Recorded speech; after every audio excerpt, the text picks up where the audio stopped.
Hello and you're welcome to Business Highlights on Trust TV.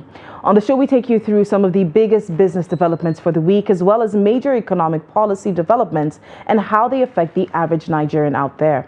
My name is Chamun Dabeng. Let's talk numbers. Today on the show, we bring our focus to the controversial fuel subsidy, which is scheduled to come to an end come June 2023. And we'll be getting into that right after the break. Now, as part of efforts to support Africa's goal of strengthening... Now, looking at the activity chart, as you can see right here, a total volume of 130... Created a Boko Haram crisis that at that time was restricted to Yobe. How secure are they? You can see security men with blood. This is the road leading up to the... Really, if you look at England squad, you are looking at EPL, you are looking at their names. You are not looking at...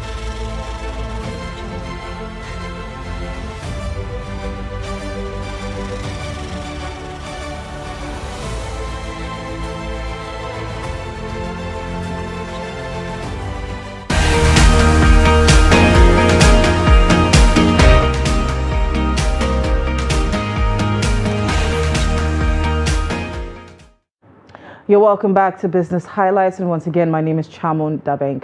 Now, according to the Nigerian National Petroleum Company Limited, Nigeria spent over 400 billion naira monthly on petroleum subsidy. Now, it's been argued by the government that the suspension of the subsidy on fuel will release up to 12 trillion naira in the next 4 years if the petroleum sector is deregulated. As the federal government prepares to remove subsidy by June of this year, the Minister of Finance, Budget and National Planning, Zainab Ahmed, announced this week that the government has secured $800 million, which is the first tranche of palliatives, which will be disbursed via cash transfers to about 50 million vulnerable Nigerians. Let's take a listen. Officials of the outgoing government are already engaging with the newly established Presidential Transition Council and the incoming administration with a view to driving the palliative program. But the mode of implementation does not depart from the distribution of palliatives to a targeted 10 million households or 50 million vulnerable Nigerians in the first instance. When we're working on the 2023 Medium-Term Expenditure Framework and the Appropriation Act, we made that provision to enable us exit fuel subsidy by June 2023. We're on course. We're having different stakeholder engagements. We've secured some funding from the World Bank. That is the first tranche of palliatives that will enable us give cash transfers to the most vulnerable in our society. All right, you're welcome back. That was Minister of Finance, Budget and National Planning, Zainab Ahmed. Yes, now joining me to take a look at Nigeria's future as a fuel subsidy-free nation is economist Dr. Emeka Okingo. You're welcome to the show. Now, this is going to be this regime's second attempt at removing fuel subsidy. We saw it back in 2021. And of course, the Nigerians reacted very strongly against it. Now they're coming back again to say, you know what, we're going to try this again. And they're coming for June 2023. Now, what do you make of this second attempt by the federal government? Well, first, the regime won't be here by June. Of course, actually. So it won't be them doing it. I would have suggested, I would have thought that they would have allowed the new regime at least, some 6 months to settle in, before fostering what has... There have been several attempts. This subsidy thing has become very perennial. It's just not the Buhari administration that tried to remove it. Yar'Adua said he was going to. Obasanjo said he was going to. Jonathan said he was going to. But somehow, because it is at the heart of social and financial inclusion, by the time you do the numbers, it becomes very difficult, for you to go that way, especially when you have not presented any alternatives. So I would have been more interested in looking at the alternatives that's been presented that's not, in the form of palliatives. That's giving cash to 10 million. Are you giving them the cash to buy food? Are you giving them the cash to start working? Are you giving them the cash to start buying bicycles? Are you giving them the cash to buy donkeys? What would the cash be? How does it cushion the effect of the spike in every service arising from the fact that we are an economy that is fuel dependent. So that's you know, back in 2021, it was a 5,000 naira cash palliatives. Of course, she hasn't really mentioned how much is going to be given this time around, but it's very interesting to see. Like you said, what is the palliative really going to be for? Yeah. Donkeys, bicycles, transportation. We don't really know how it's exactly going to be used. And you know, back then there was also the question of how do you go about identifying who the real vulnerable Nigerians are? How do you then protect Nigerians who are truly vulnerable from missing out on the opportunity of having a palliative? Because we've seen situations where people take advantage of loopholes within the system to, at the end of the day, brand themselves as vulnerable and take advantage. We saw this back in during the COVID-19 era, should I say. Like, how do we prevent it this time around? Well, truth is that practically everybody in Nigeria is vulnerable now. If you want to look at the definition of vulnerability.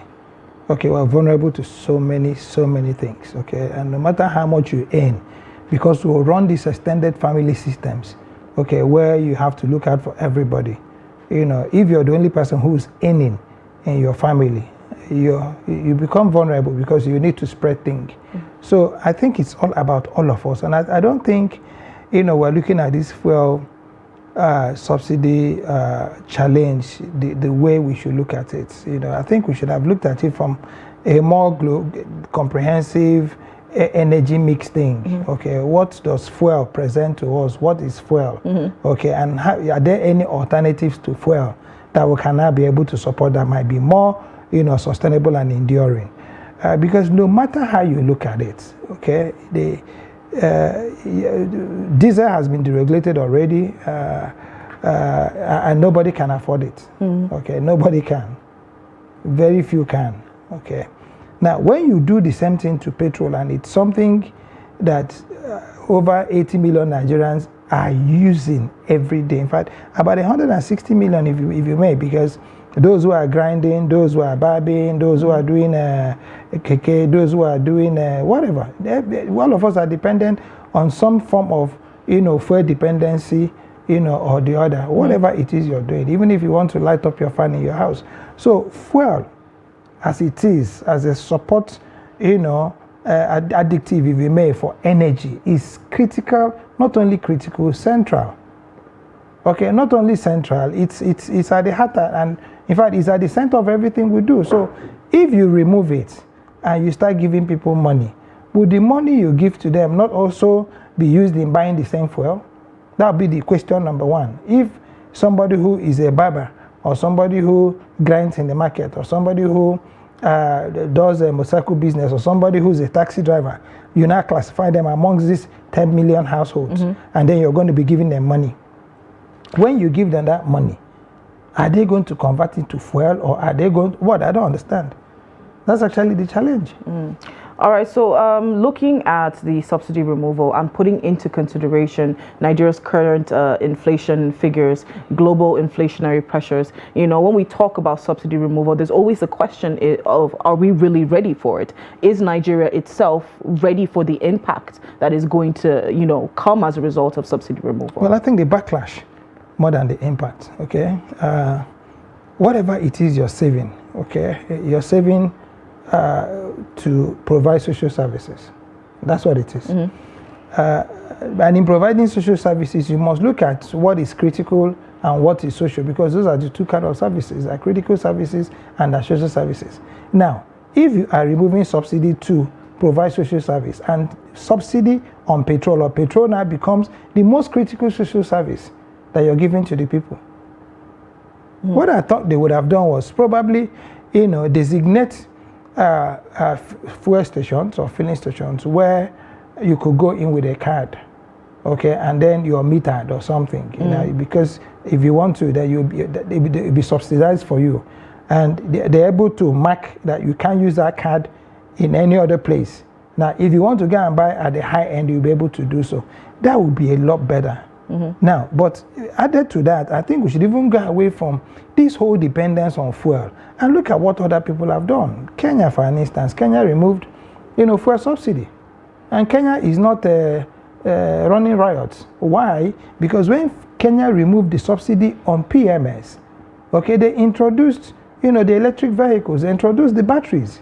So if we have Naseni, which is directly under the presidency, getting in deals to the extent that I think I put in about 400 or 300 something $million to do solar panels.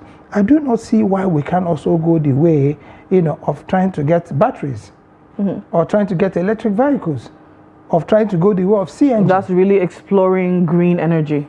Alternatives. Okay? Now, if you had this as a 6-month program for the new administration that is coming in, it gives them some time to be able to now look at what options are there. If we've lived it subsidy for 8 years, I don't think there's anything wrong in living with it for another 1 year. So that this new administration now knows that, okay, now we are cutting out a new trajectory. We are trying to discover new pathways. And these pathways will be, how do we use compressed natural gas? How do we use hydro? How do we use methanol?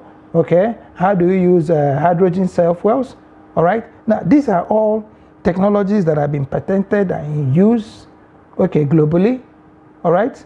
And they are efficient. So why aren't we, looking at it? And we're fixated on fuel, removing fuel subsidy, and then it's like taking candy from a child and then giving the child money to go and buy chocolate. All right, so I want to look into some of the effects that we're going to be looking at for Nigerians. Now, you talked about diesel deregulation and how it affected the current price. Now, if fuel is deregulated itself, we're looking at almost 700 naira per liter at this point. Now, how do we protect the Nigerians out there? Because in situations of deregulation, it's very easy for cartelization and even monopolization to come into play. And of course, this opens up vulnerable Nigerians to being exploited. What measures do we need to take in order to protect them? None. What can you do? It's an open market thing. You want to buy, you buy. You don't want to buy. So there's no way you can protect it. What we are doing is protection. And what you want to do is to remove that protection. That's what it is. Okay, so in trying not, in the ability or inability of states to be able to, protect, superintend its own policies, then I say, okay, fine, let's yank it off. So for me, like I said, the moment okay, let me please put this on record. I am not against removal of subsidy, but I am against removing subsidy when you don't have alternatives that you can put on the table. And there are so many alternatives that we are not exploring. That's my point. So until you're able to, okay, somebody says, oh, before you remove this, make certain that the refineries are working. That won't solve it. That won't solve it. Before you remove it, make certain that we have alternatives to making certain that petrol is no longer emperor. Because what's happening here is that petrol is that, bull in a China shop. I mean, you don't take it out slowly. It brings out your hardwares. Okay, and so what we need to do is make certain that we have been able to say, okay, this is gas, we're flaring 2.2. We can get methanol from gas that can power all our automobiles, that can power our homes, that can power our generators. This is available. Now, how much is it going to cost? Where do we start? When do we start? Who do we start with? It could be a 6-month thing. And then in these 6 months, you begin to do your trials. Okay? Now, this is hydrogen cell fuels, have sun all over the place. I mean, everybody's cooking. All right? Now, how come we're not exploring all these technologies, all these naturals, all these renewables, like you call them, that are available? That if you put those things on the table and you say to people, okay, you know what? Because it's going to take us 7 months for these things to get fully commercialized or fully, spread all over the country, you might need to buy this for this amount of money for the next 6 months. It becomes a lot easier to bear. So when you remove that subsidy, everybody knows, okay, fine, in the next 6 months, at least I have a CNG tank in my boot and I'm good. But you just remove it and say, okay, you know what? And again, the question will be, you have collected money from the World Bank. I don't know if it's a loan or a grant, the $800 million you've collected. Is it going to be infinitum or is it going to be a one-off thing? If you're going to be giving this to this 10 million, 50 million. No, 10 million households, translating to 5% per household. Okay. Now, are you going to pay them once? Are you going to pay them every month? How long is it going to last? And what's going to be the financial implications of this, or the economic implications? Are they supposed to be investing the money into starting their own businesses that can help them now, start generating money that they can use in now buying the fuel at whatever cost that it sells at the market? So I think it's a little bit not well thought through. All right, we'll get into that a little more right after the break, so don't go anywhere. We'll be right back.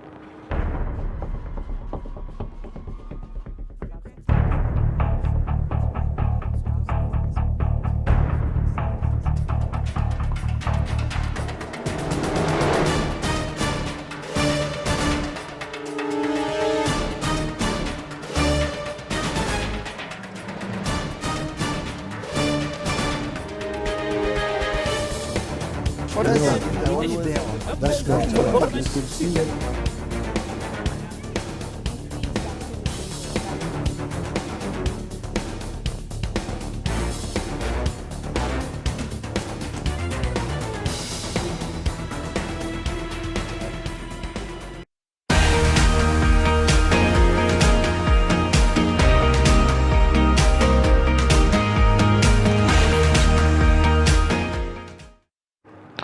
Yo, welcome back to Business Highlights on Trust TV. My name is Chamon Dabeng, and I'm still here with economist Dr. Emeka Okengo, and we're currently discussing subsidy removal, which is fuel subsidy, and it's soon coming to an end by June 2023. Now, I would like to know your take on this. A couple of analysts have actually suggested that subsidy removal should be done in phases, as opposed to the outright removal of subsidy. So taking it at a 20%, 30%, 40% until we get to the 100% removal. What do you make? What is your own argument on this? My argument is that the word subsidy is a catch-22, question, or what the military people call catch-22. No matter which way you take it, it's not going to be good news. You remove it, yes, trouble. You don't remove it, trouble. Okay. However, now I want us to walk around these elements or products called fuel, okay, which is at the center of this subsidy. And this is why I keep saying to you that even if you want to, yes, do it in phases, no problem. But are you facing to bring what? Because if you're going to be phasing out, ultimately it gets to a point where somebody needs to pay or buy at that full value. If you're facing and then you are now going to be improving the earning powers of people who are going to be buying, good idea. Now, how do you do this? Remembering that only 5% or 6% of your total population are in the formal workforce. So you have over 80%, in the informal sector or private sector or self-employed or unemployed. Now, how are you going to get these huge numbers to be able to make enough to afford at your cost? Question number one. Now, so what is important is, at the heart of this conversation is cost and affordability. So the moment you're bringing any product, it must be affordable by all. So how do you now create that minimum vis-a-vis disposable capital for every Nigerian to be able to afford it? Be it at your 20% or 30% or 40% or total removal. What are these alternatives that can be able to replace, okay, or do better or do as well than, your fuel is doing, so that we become less dependent on fuel and then begin to go towards renewables wherever other person is going. Now, I think it's either Belgium or some country that actually now converting their roads, so you don't even now need to go to any place to go and charge your batteries. As long as you put that car on that road, the batteries are under, they're not designing new tires where you put these batteries under the tire. As you're running your car, it's charging all through the way. I think it's called electrotron or something. Now, these are people who are forward thinking. So even if you ask those guys, it's okay, it's going to take us 2 years or 1 year to, make certain that we've paved every road with this. And for this period, you might need to pay a little bit more. It gives some sense of some terminal date. That's the point I'm trying to make. So if you don't develop, if you don't bring that alternative, then you are singing to the choir. You have just sold a monkey and bought a dog. You understand what I'm saying? I mean, you don't like things that stoop, and you say, okay, fine, I'm going to sell my dog because he stoops, and you sell the dog, and you buy a monkey.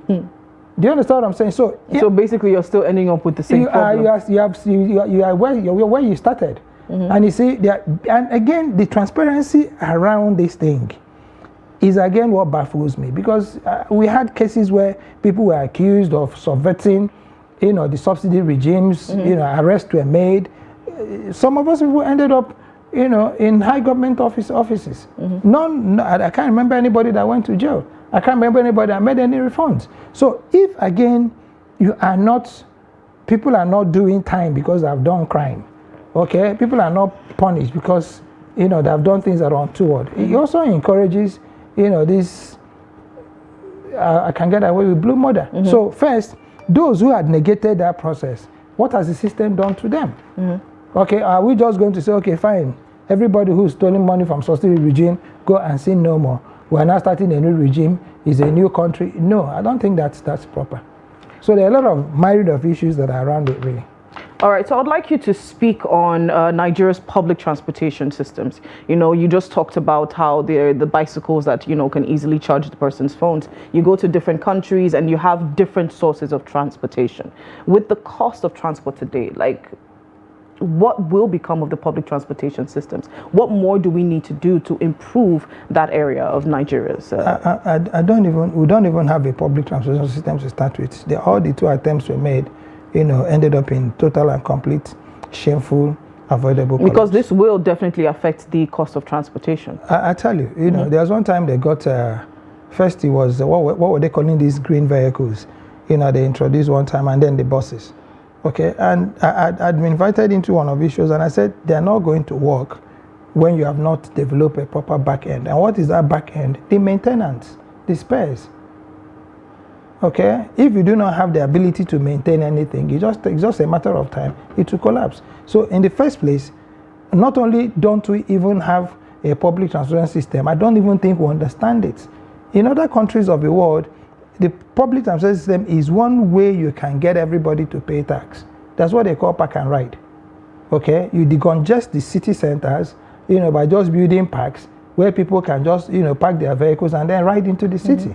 Okay, and that way that you can also intermodal your transportation system, where your tram and your trains and your buses are intermodal, that you just buy a travel card, just like it's done every other place in the world. But for you to be able to do that, you have to have the trams and the trains and the buses.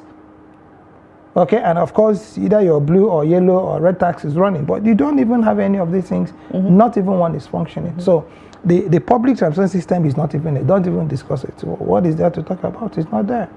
Okay, so what would be the impact for the Nigerians who are, out there using the, should I say the keke napep, the motorbikes and all of that? So what happens now? What is going to happen is that where you pay 50 naira to get to, you probably will needing to pay 500 naira or more.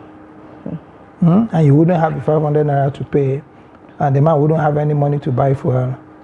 You are frustrated, he's frustrated, there's going to be a lot of, anger, frustration, mental health issues will be on the increase, people will get very intolerant, fights start breaking out, marriages will start breaking down, people are going to be breaking down mentally, so physically. Basically it's like a 360 effect. So it's just, you just need to be careful when you walk out of your house, because you can say good morning and you get a stab. Okay, so that's how bad. Okay, or that, not even how bad, that's simply what's going to be happening. All right, so I would like you to also speak to the issues of productivity at this point, especially within the manufacturing sector. Like you said earlier on, we're very dependent on fuel, we're very dependent on diesel, especially with the fact that Nigeria's energy sector itself is not fully functional. The power sector itself is not fully functional. So what is your take on what will become of productivity within the country? Well, productivity is of maybe 2-3 levels. First, you have your full productivity, that is metrics, okay, where you have the back end and the front end. Then you have the kind of productivity we have in Nigeria, where we're just adding value at the center, okay. So it is going to be crazy, trust me, because we're not even, I don't know how to put this now so that it doesn't sound too base. We are not a productive country. So we've been having discussions about boosting productivity in the country. Is this something that's going to set us back at the end of the day? What are you producing as a country? You're talking about boosting product. What are you going to boost? Your clothing lines? What? What are you going to boost? Your car manufacturing lines? Your bicycle manufacturing lines? Your plates, production? Your wristwatches? You ain't producing nothing. What you're doing is that you're adding value. You're just bringing things as CKD and putting them together. And a lot of those things are dependent on energy. And you're putting the things, and the people you're competing with are also allowed to bring them in because of WTO. Get it? Now, because you're not supporting your productivity with your STI, your science, technology, innovation, there is nothing original to you here. What you're doing is to get molds from China, and you're producing ball pens, and you're writing made in Nigeria. For every car you're producing here, what you're doing is to bring molds and then bring the steel parts and the engine parts, and then maybe inscribe your name. Ditto for your clothes. So what are you producing? That's the question. So if you want to boost productivity, you're just simply going to be helping some other person's economy grow. Fabrics come from Pakistan or from India or from Bangladesh or from China. That's the truth, including everything you wear: Void, George, jeans, t-shirts, your hairs, be it fake or natural, don't come here. Your lipsticks, your wristwatches, your earrings. So basically everything I'm wearing. So tell me what you're producing, what you're going to be boasting. All right. So before we go, we only have a couple of minutes left.